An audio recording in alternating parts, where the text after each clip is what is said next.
Hello, welcome back to my channel. എന്തിൻ്റെ വിശേഷം? എല്ലാവരും സുഖമായിരിക്കുന്നു. ഇവിടെ ഞങ്ങളെല്ലാവരും സുഖമായിട്ടിരിക്കുന്നു. അപ്പോൾ നാട്ടിലൊക്കെ നല്ല മഴ കിട്ടി തുടങ്ങിയല്ലേ. ഞങ്ങൾക്ക് ഗോവയിൽ ഇതുവരെ നല്ലൊരു മഴ കിട്ടി തുടങ്ങിയിട്ടില്ല കേട്ടോ. കഴിഞ്ഞ ദിവസം 2 ദിവസം മുമ്പ് ചെറുതായിട്ടൊന്ന് മഴ പെയ്തു പോയതല്ലാണ്ട് പിന്നെ മഴ ഈ വശത്തേക്ക് വന്നിട്ടേ ഇല്ല. ഭയങ്കര ചൂടാണ് ഇപ്പോഴും ഇവിടെ. നാട്ടിൽ മഴയാണെന്ന് കേൾക്കുമ്പോൾ ഭയങ്കര കൊതി തോന്നുന്നുണ്ട്. പിന്നെ മഴ ഇവിടെ പിടിച്ചു കഴിഞ്ഞാൽ നിൽക്കാൻ ഭയങ്കര പാടാണ് കേട്ടോ. കുറേ നാൾ, അതായത് ഒരു സെപ്റ്റംബറൊക്കെ അടുത്ത് വരെ ഇവിടെ മഴയുണ്ടാവും. അങ്ങനെയാണ്. മഴ തുടങ്ങിക്കഴിഞ്ഞാൽ പിന്നെ പറയാൻ തുടങ്ങും, മഴ വേണ്ടായിരുന്നു, എപ്പോഴും മഴയാണ്, തുണി ഉണങ്ങുന്നില്ല എന്നുള്ള പ്രശ്നമൊക്കെ ആയിരിക്കും. നമുക്ക് എപ്പോഴും അങ്ങനെയല്ലേ, ചൂടായേ അയ്യോ ചൂടാണേ, മഴയാണെങ്കിൽ അയ്യോ മഴയാണേ എന്നായിരിക്കും നമ്മുടെ എല്ലാവരുടെയും പരാതി. എന്തായാലും രാവിലെ ഞാൻ ചായ കുടിയൊക്കെ കഴിഞ്ഞിട്ട് പാത്രം കഴുകാമെന്ന് വിചാരിച്ചു. ഇപ്പം ഞാൻ ഒരുമിച്ച് എല്ലാ പാത്രം കൂടി ഇട്ടിട്ടാണ് കഴുകുന്നത്. എൻ്റെ കൈക്ക് നെയിലിന് ചെറിയൊരു ഇൻഫെക്ഷനായിട്ടിരിക്കുകയാണ്. അപ്പോൾ ഡോക്ടർ പറഞ്ഞിട്ടുണ്ട് ഗ്ലൗസ് ഇട്ട് മാത്രമേ പാത്രം കഴുകാവുള്ളൂ. അതുകൊണ്ട് ഞാൻ എല്ലാ പാത്രവും കൂടെ ഒരുമിച്ചിട്ടിട്ടാണ് ഇപ്പം കഴുകുന്നത്. അല്ലെങ്കിൽ പണി ചെയ്തുകൊണ്ടിരിക്കുന്നതിനിടെ 1-2 പാത്രങ്ങളായിട്ട് കഴുകി മാറ്റുമ്പോൾ ഗ്ലൗസ് വേണ്ട, ആകെ 1-2 പാത്രമല്ല ഉള്ളതെന്ന് മടിച്ചിട്ട് ഗ്ലൗസ് ഇടാണ്ടിരിക്കും. അപ്പം അത് വീണ്ടും കൈക്ക് ബുദ്ധിമുട്ടുണ്ടാക്കുന്നത് കണ്ടപ്പോഴത്തേന് ഞാൻ വിചാരിച്ചു ഈ പാത്രങ്ങളെല്ലാം കൂടെ സിങ്കിൽ ഒരുമിച്ചിട്ടിട്ട് നമുക്ക് ഒരുമിച്ച് അങ്ങ് കഴുകിയെടുക്കാം. ഭയങ്കര മടിയാണ് ഈ ഗ്ലൗസ് എപ്പോഴും ഊരാനും ഇടാനും ഒക്കെ. അതുകൊണ്ടാണ് ഇപ്പോൾ ഇങ്ങനൊരു പണി ചെയ്യുന്നത്. അപ്പോൾ ആദ്യം തന്നെ നമുക്ക് പാത്രം എല്ലാം കഴുകി മാറ്റാം. പാത്രം കഴുകി മാറ്റിയാൽ തന്നെ ഐശ്വര്യക്ക് നമ്മുടെ അടുക്കളയ്ക്ക് പകുതി ഐശ്വര്യം കിട്ടും. അപ്പോൾ ഈ പാത്രം എല്ലാം കഴുകി മാറ്റിയിട്ട് നമ്മളുടെ കൗണ്ടർ ടോപ്പ് ഒന്ന് ക്ലീൻ ആക്കി എടുക്കണം. അപ്പം രാവിലെ കുറച്ച് മാങ്ങയൊക്കെ കട്ട് ചെയ്ത് ഞാൻ മറന്നുപോയി സത്യം പറഞ്ഞാൽ. സാധാരണ ഞാൻ ഒരു പാത്രം വെച്ചിട്ട് അതിലാണ് മാങ്ങയുടെ തൊലിയൊക്കെ ചെത്തിയിടാറ്. ഇത്തവണ ഞാൻ എന്തോ മക്കളോട് വർത്താനം പറയുന്നൊക്കെ സ്ലാബിൻ്റെ മേലിലേക്ക് കട്ട് ചെയ്തിട്ട് അതിൻ്റെ പുറത്തൊക്കെ ആയി. അപ്പോൾ പിന്നെ അതെല്ലാം ഒന്ന് തുടച്ചും കൂടെ മാറ്റിയത്. പെട്ടെന്ന് തുടച്ചു മാറ്റിയില്ലെങ്കിൽ ഈച്ച എവിടെ നിന്ന് വരുന്നു എന്ന് അറിയാൻ പാടുണ്ടാവില്ല. അങ്ങനെ ഈച്ച വരും. അപ്പോൾ ഞാനിനി അരി ഇടാനുള്ള ഒരുക്കത്തിലാണ്. ഇപ്പോൾ 2 നാഴി അരിയാണ് എടുക്കുന്നത്. ഞാൻ കുക്കറിലാണ്. ഞങ്ങളിപ്പം ഗോവയിൽ വന്നിട്ട് ഏകദേശം 10 വർഷം കഴിഞ്ഞു. വന്ന സമയം മുതൽ നമ്മൾ കുക്കറിലാണ് ചോറ് വയ്ക്കുന്നത്. ചില ആൾക്കാരിങ്ങനെ പറഞ്ഞു കേട്ടിട്ടുണ്ട്, കുക്കറിൽ ചോറ് വെച്ചാൽ കഴിക്കാനൊരു ടേസ്റ്റ് ഇല്ല, ഭയങ്കര കുഴകുഴാന്നാണ് ഇരിക്കുന്നത് എന്നൊക്കെ പറഞ്ഞു. അപ്പോൾ കറക്റ്റ് നമുക്ക് ചോറിൻ്റെ വേവ് അറിയാവുന്നുണ്ടെങ്കിൽ കറക്റ്റ് വേവിൽ നമ്മൾ എടുത്തു കഴിഞ്ഞ് നമ്മൾ കുറച്ച് വെള്ളം കൂടെ എക്സ്ട്രാ ഒഴിച്ച് നന്നായിട്ടൊന്ന് കഴുകിയെടുക്കുക. അതായത് ആ കഞ്ഞിവെള്ളമൊക്കെ കൂടെ ഭയങ്കര ഇങ്ങനെ നമ്മൾ ഡയറക്റ്റ് ഇത് ഊറ്റിക്കഴിഞ്ഞാൽ ചോറിലൊക്കെ കഞ്ഞിവെള്ളം ആകെ ഇങ്ങനെ പറ്റിയിരിക്കും. അപ്പം നമ്മൾ കുറച്ച് വെള്ളം ഒഴിച്ച് ഒന്ന് നല്ല ചൂടുവെള്ളം വേണമെന്നുണ്ടെങ്കിൽ ചൂടുവെള്ളം ഒഴിക്കാം.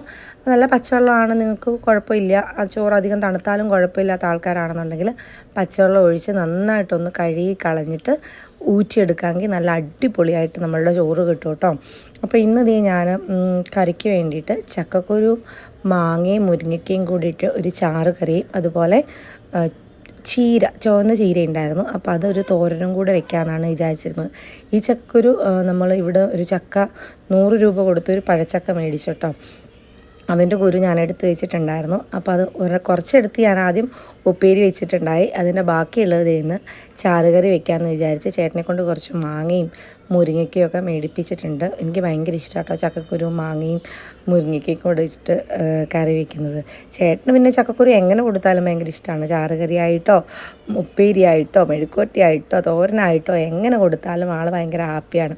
അപ്പോൾ ഞാൻ ഫ്രിഡ്ജിൽ നിന്ന് നമ്മളുടെ ചീരയൊക്കെ ഞാൻ ഇന്നലെ തന്നെ കൊണ്ടുവന്നപ്പോൾ തന്നെ കഴുകി അരിഞ്ഞു വെച്ചിരുന്നു. അല്ലേ അത് ഫ്രിഡ്ജ് വെച്ചാലും ഒരു വാട്ടം വരും.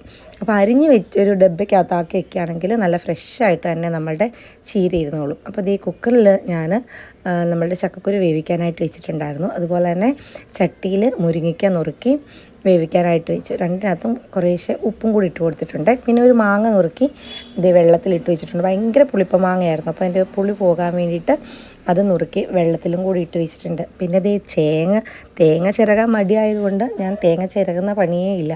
ഇതുപോലെ ഇങ്ങനെ നുറുക്കിയെടുക്കും. അതിനുശേഷം മിക്സിയുടെ ജാറിലിട്ട് ഒന്ന് കറക്കിയെടുക്കുമ്പോഴത്തേന് നല്ല അടിപൊളിയായിട്ട് നമുക്ക് തേങ്ങ നല്ല നമ്മൾ ചിരകിയ പോലെ തന്നെ കിട്ടും കേട്ടോ. അങ്ങനെയാണ് ഞാൻ കുറേയധികം നാളായിട്ട് തേങ്ങ എടുക്കുന്നത്. ഈ സമയം കൊണ്ട് നമ്മളുടെ മുരിങ്ങയ്ക്ക ഒന്ന് വെന്ത് വന്നിട്ടുണ്ടായിരുന്നു. അപ്പോൾ ഞാനതിലേക്ക് മാങ്ങയും കൂടി ഇട്ട് നന്നായിട്ടൊന്ന് മിക്സ് ചെയ്തിട്ട് വേവിക്കാനായിട്ട് വെച്ചിട്ടുണ്ട്. ഇനി നമുക്ക് തോരന് വേണ്ടിയിട്ട് തേങ്ങ ഒന്ന് ചതച്ചെടുക്കാം. അപ്പോൾ അതിന് വേണ്ടിയിട്ട് തേങ്ങ ആദ്യം ഒന്ന് ക്രഷ് ചെയ്തെടുത്തു. അതിലേക്ക് കുറച്ച് മഞ്ഞൾപ്പൊടിയും ജീരകവും വെളുത്തുള്ളി വേണമെങ്കിൽ വെളുത്തുള്ളിയും കൂടി ഇടാം കേട്ടോ. എന്നിട്ട് നമുക്ക് ഒന്ന് ക്രഷ് ചെയ്ത് എടുക്കാം. എന്നിട്ട് നമുക്കിത് നമ്മളുടെ ചീനച്ചട്ടിയിൽ കടുക് പൊട്ടിച്ചതിന് ശേഷം ഈ കൂട്ടങ്ങോട്ട് ഇട്ട് കൊടുക്കുക. പിന്നെ കുറച്ച്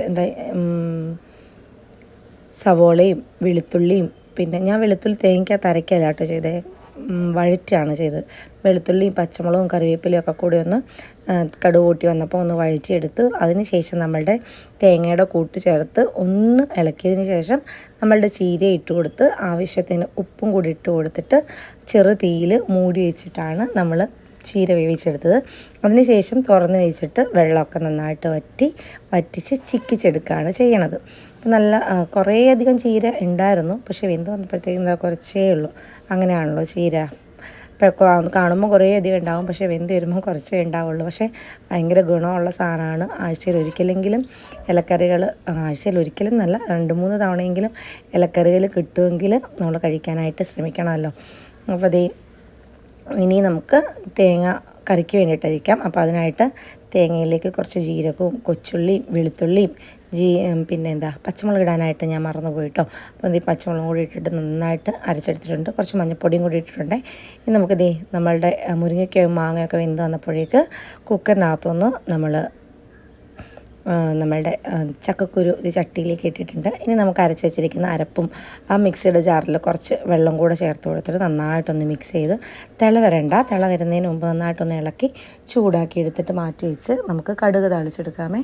അപ്പോൾ അതിന് വേണ്ടിയിട്ട് വെളിച്ചെണ്ണ ഒഴിച്ചിട്ട് അതിലേക്ക് കടുക് പൊട്ടിക്കുക. അതിനുശേഷം കുറച്ച് വറ്റൽമുളകും കറിവേപ്പിലയും കൊച്ചുള്ളിയൊക്കെ കൂടിയിട്ട് നന്നായിട്ട് വഴറ്റിയതിന് ശേഷം കറിക്കകത്തേക്ക് ഒഴിച്ച് കൊടുത്തിട്ട് മൂടി വയ്ക്കുക. അത് കുറച്ചൊരു 10-15 മിനിറ്റ് കഴിഞ്ഞിട്ട് മിക്സ് ചെയ്തെടുത്താൽ മതി. ഇങ്ങനെ ഈ ഒരു കടുക് താളിക്കുന്ന സമയത്ത് എന്തൊരു മണമെന്നറിയാം.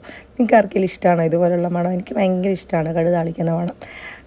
ഉലുവയൊക്കെ കൂടെ ഉണ്ടെങ്കിൽ പ്രത്യേക മണമാണ്. നമ്മൾ മോരൊക്കെ കാച്ചാനായിട്ട് ഉലുവ കൂടെ താളിക്കില്ലേ, അപ്പം നല്ലൊരു മണമാണ്. അപ്പോൾ എന്തായാലും നമ്മളുടെ താളിപ്പ് ശരിയായിട്ടുണ്ട്. അത് നമുക്ക് കറിക്കകത്തേക്ക് ഒഴിച്ചു കൊടുക്കുന്നതിന് മുമ്പ് കുറച്ച് കശ്മീരി ചില്ലിയും കൂടി ഇട്ട് കൊടുക്കുന്നുണ്ട്. നമ്മളുടെ കറിക്ക് ഒരു നല്ലൊരു കളർ കിട്ടാൻ വേണ്ടിയിട്ടാണ് കേട്ടോ. കുറച്ചേ ഇട്ട് കൊടുക്കുന്നത്, ഒരു 1/4 ടീസ്പൂൺ പോലും ഇട്ട് കൊടുത്തില്ല, വളരെ കുറച്ച് മാത്രമാണ് ഇട്ട് കൊടുത്തത്.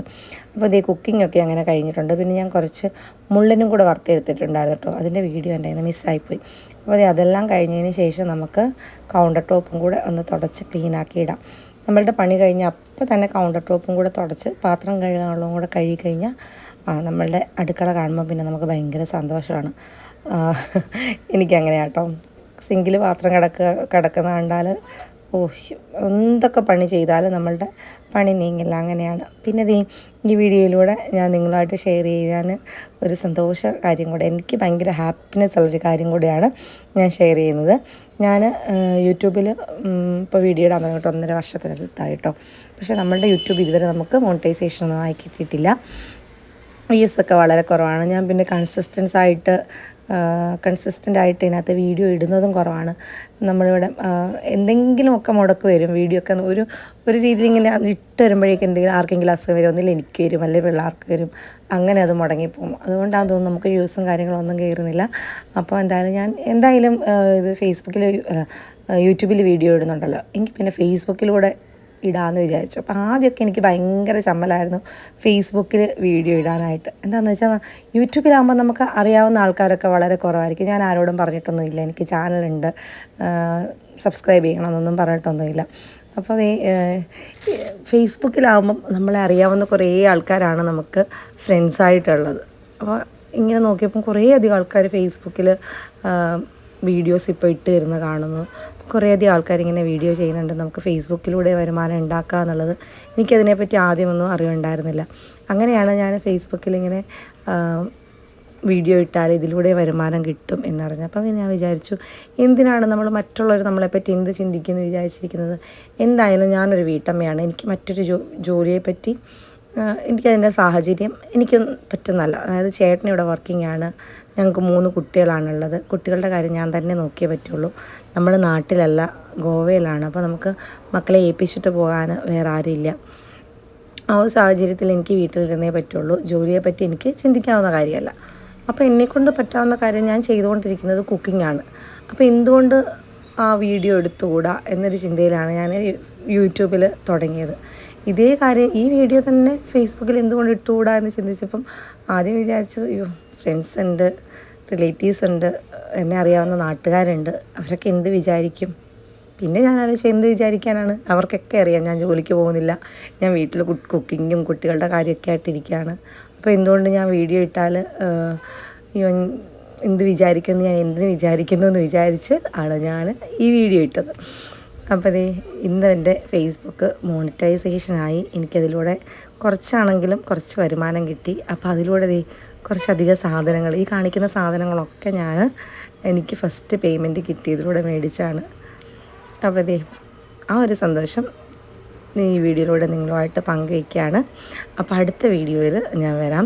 ഫേസ്ബുക്ക് മോണിറ്റൈസേഷനെ കുറിച്ച് കൂടുതലായിട്ട് ആർക്കെങ്കിലും അറിയണമെന്നുണ്ടെങ്കിൽ ഞാനൊരു വീഡിയോ ആയിട്ട് അത് ചെയ്തു തരാം കേട്ടോ. അപ്പോൾ ദേ ഞാനിനി ചോറ് കഴിക്കട്ടെ. ദേ നമ്മളുടെ കറിയൊക്കെ നല്ല സെറ്റായിട്ടിരിക്കുന്നുണ്ട്, നല്ല കുറുകുറാന്നിരിക്കുന്നുണ്ട്, നല്ല ടേസ്റ്റുള്ള കറിയായിരുന്നേ. അപ്പോൾ ദേ ചോറും നമ്മളുടെ ചക്കക്കുരു മാങ്ങക്കറിയും തോരനും ഉണക്കമീൻ വറുത്തൊക്കെ ആയിട്ട് അപ്പം ഞാൻ ചോറിനട്ടെ.